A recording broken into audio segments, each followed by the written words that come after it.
Then it's time for the next panel, Changing Phase of Incubation. And I would like to welcome up Paolo Borella and Charlotte Norrman and Anders Nilsson. Please take place in these chairs here. Wow.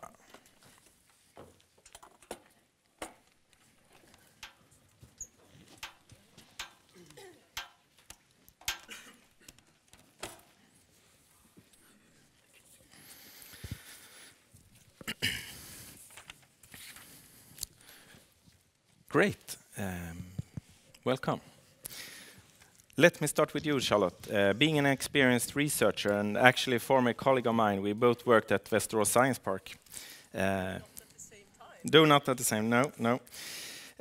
You also written a book about incubator best practice. What are the main similarities and differences between the framework you have been working with and the UBI Index we've seen today? Please. Thank you. Sorry. One of the main differences is actually that we didn't develop any indicators at all. This paper, which is published in Technovation, it was written due to the lack of a framework to judge incubators, because when I started as a PhD student in 2003, I have recently worked at Technology Park in Västerås. And I wanted to compare incubators in Sweden to see if you could tell anything about which were more skilled than others and so on. And we thought, oh, we take a framework and let's make an evaluation. But there were no such framework. So we ended up, instead of making a framework for how to benchmark incubators.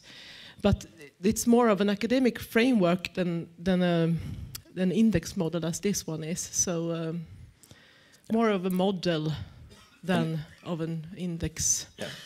And the similarities in the success factors, could you see some? Yeah, I think we have three main parts that you have to consider when you compare incubators, or four. E.g., you have to start with the goal of the incubator, because if the incubators have different goals, you cannot compare them, because then they are probably rather different. And you can compare, for example, an incubator here in Stockholm, which are focusing on a narrow technology. They are experts, and they also recruit incubatees from the whole country. Compare that to a small incubator in northern Sweden, for example, which work with keeping this region attractive and try to have some new companies in this region. So it's a very different task. Okay. Oh, that's interesting. Thank you. And that's why you cannot compare them, I think. Paolo, from the view of the Startup Sauna, and now you work with the AppCampus and so on, how much are the features of the UBI Index, the top business incubators, do you recognize from your own success factors? Yeah, actually, it was actually pretty interesting, first of all, to hear you, Charlotte, to talk about how you approached this when you came from the conceptual framework down, coming close to the index. I think that with Startup Sauna, it was actually exactly the opposite. So I've been working I've been helping as a coach there on a pro bono basis. So that's against one of your criteria you've identified. And but actually, while helping them and while touring around, helping to scout teams for the accelerator that they run, I realized that I had problems to explain how good it was, what they were doing as an accelerator. And the reason because the guys were too busy trying to do the accelerator, trying to run and trying to help companies or young to implement companies to execute successfully. So since I'm actually very hands-on, I started to say, okay, forget about it, let's do it. So I started to put together some numbers about what was happening in terms of deal flow and then start to analyze that one. So very pragmatic, bottom-up, complementing what you were talking about. And then while doing that one, we started to think about, okay, maybe we can put a little more of framework around that one and write a paper about it. And that's where, for instance, Drew that helped us to put a little more of like a, structured thinking about it, so that eventually we can talk about it a little more in the public and represent the Alt University in that perspective. And I think that while doing these things, it came out a few things that I do see here in what you guys have found, especially in terms of being thin on budget, having quality rather than quantity, and that one a number of things. For instance, I think one of the key one is about I would say the coaches. In my opinion, and based on my experience at least, the coach needs to be there because he wants to help primarily. And there might be a number of motivation. It can be money, cash. It can be equity from either the startup that he's helping or as a pool from the incubator itself, or because he wants to do it for good for the team, for himself, or for the community. Or it could be other reasons, like, for instance, wanting to have early signals about where are the industry going, what are the trends coming up, and wants to see that one before anybody else has processed. So they want to have a touch on the field. So I'm thinking that these few things are the key ones: the efficiency and the quality of what you do. Thank you very much. Anders Nilsson, being responsible for the Swedish National Business Incubation Program, Big Sweden, as was mentioned here, what reflections do you do of the UBI Index? Do you see similarities, differences from your experience? Well, I have to tell everyone that Innovationsbron used to run the program, but the colleagues of Anna sold it to ALMI, so now it's ALMI's incubation program, Big Sweden. So, just for the record. Yeah. They didn't tell the other ministry, apparently. Well, I can see quite a lot of similarities. Some of the success factors that have been found in the UBI Index, we have identified ourselves. For example, quantity over quality, etc. Some of them are fairly new to me. We have been, and they will be really interesting to know more about, because if you do the math and you say that less coaches are good, then I'd say, okay, no coaches are best. We have to look into what is less coaches than what is the average, and what is the optimal amount of coaching for an incubator company. So for me, it's a kind of a statement. Many of the indicators are statements that we are doing the right thing in Sweden. We are looking at the right parameters. We're working in the right direction. Incubation in Sweden 5 years ago it was 7 years ago, was quite technology driven. It was like the researchers at the university moved somewhere else, kept doing research, and then the coaches of the incubators tried to make them into companies. Now, 5-7 years later, we are looking much more at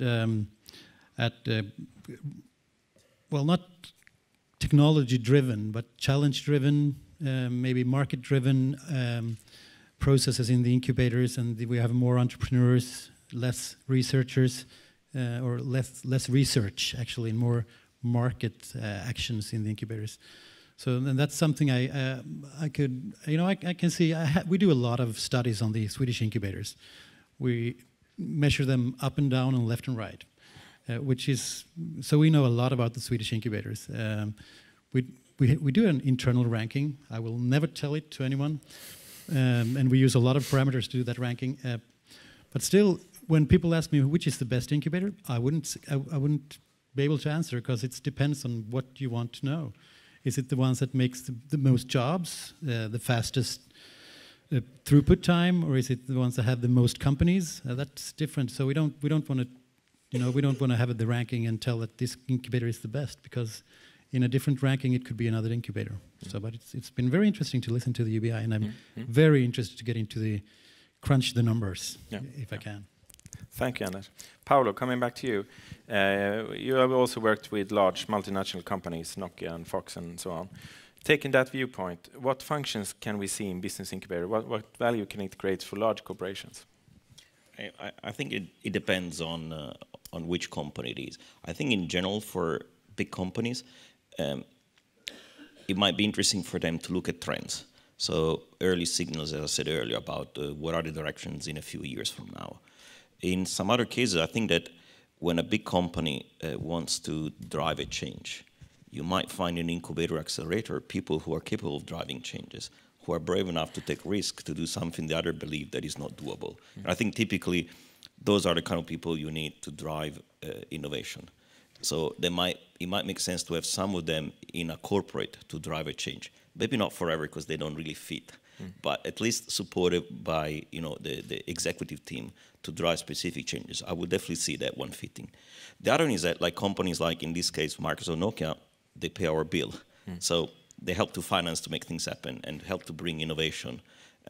So from that point of view, they're kind of like our LPs or our funding partners. Interesting, thank you. Charlotte, is there something you want to see when the final reports come out? Some advice or some angles to cover in this? Something that I have forgotten. It's very hard to say since I haven't crunched the figures yet, neither. But I think it's important to keep in mind first that the incubators are different depending on what prerequisites there are for them. You can compare them. You can use similar models and so on, but they can't be easily compared all. At least not in details, because they play due to different rules, and I think that's important to keep in mind, and also maybe try to control for if you make an index.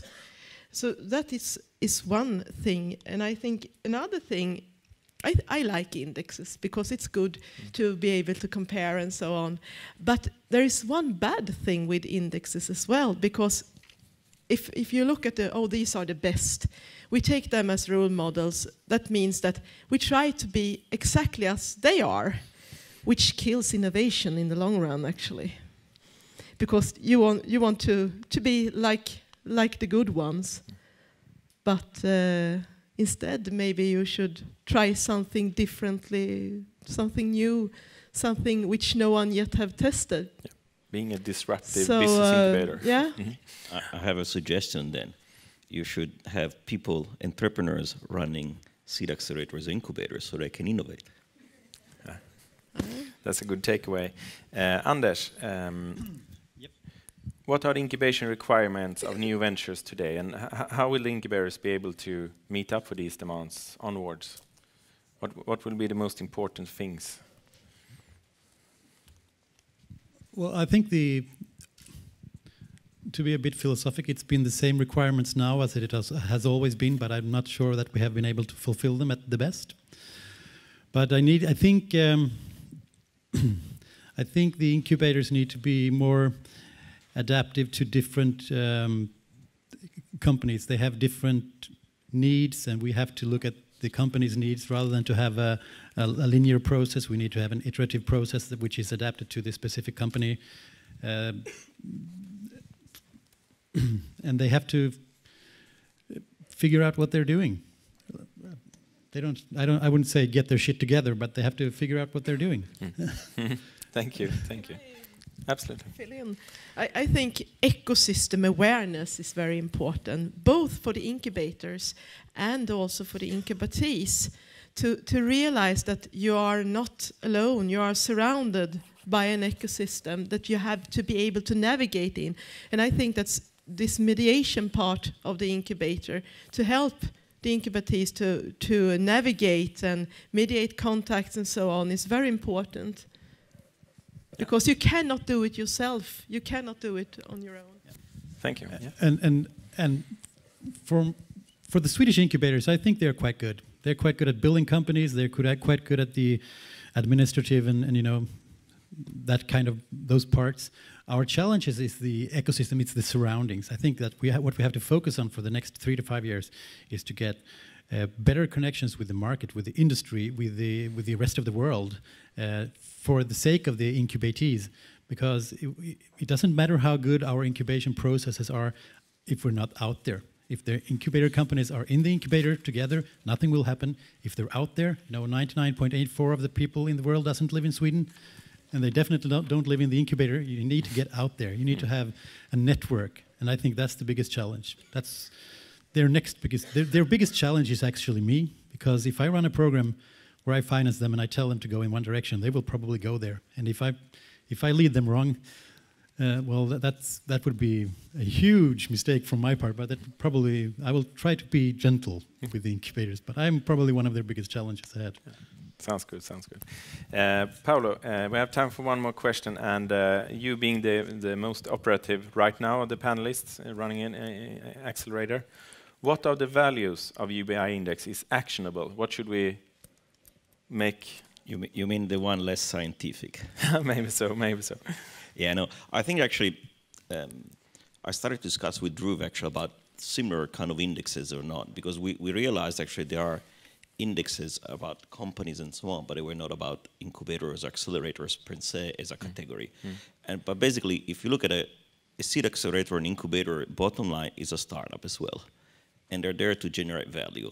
And then you look at what are the customers. And I think that you can look at it from a number of sides. One side that definitely is a key side is actually the teams that were interested in leveraging an incubator and accelerator. So from that point of view, I'd like to see, if I'm a startup, I'd like to see an index that help me to decide which one fits me best. That it might be a different one depending on my stage or where I am or at which kind of company I am, but it could be one valuable guidance.